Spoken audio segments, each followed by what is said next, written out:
আমাদের ময়দান ভিতরে অনুষ্ঠিত হবে। আমাদের হুজুর বয়ান দিতেছে। মুসল্লি মসজিদে আসার জন্য প্রস্তুতি নিচ্ছে। আমরা সবাই নামাজটা সালামতে ভালোভাবে সবাইকে পড়াতে দান করে। সবাই আমিন।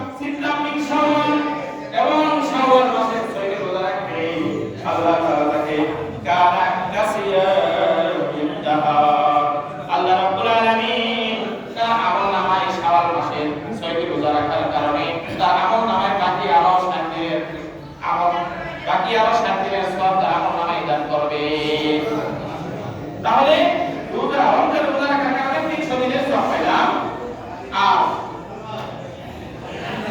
আর এই শাওয়াল মাসের 6টি রোজা আছে যেটাকে আমরা সাক্ষী রোজা হিসেবে চিনি।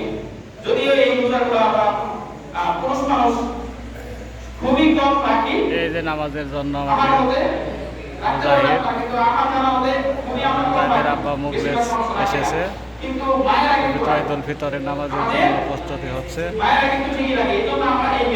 কিছুক্ষণের ভিতরে নামাজ শুরু হবে। আমাদের নামাজ 8:30টার সময় নির্ধারিত করা হয়েছে। সবাই একত্রে হয়ে আমরা ঈদুল ফিতরের নামাজ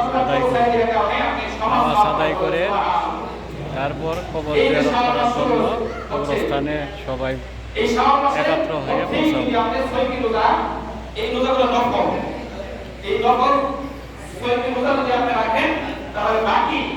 আমাদের হুজুর এখন বয়ান দিতেছে নামাজের বয়ান দিতেছে। রোজা রাখলাম মোট কয়টি? 30টি আর শাওয়ালের 36টি। একই পাইলাম 1 বছরের বলেন সুবহানাল্লাহ।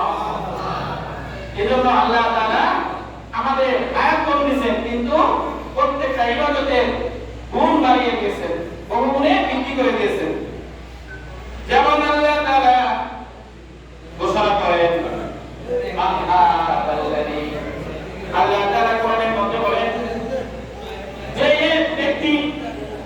ব্যক্তি আল্লাহর রাস্তায় 1 টাকা দান করলো তার এরকম সওয়াবের হিসাব করতে সে সবাই লাইক করবেন, শেয়ার করবেন। চারা রোপণ করলো, একটি ধানের চারা রোপণ করলো, ওই একটি চারার ভিতরে যেন 7টি শীষ বের হলো। 7টি শীষের মধ্যে যেন প্রত্যেকটা শীষের মধ্যে 100 করে ওই এরকম দান করলো। আর ওই 100 করে দান করা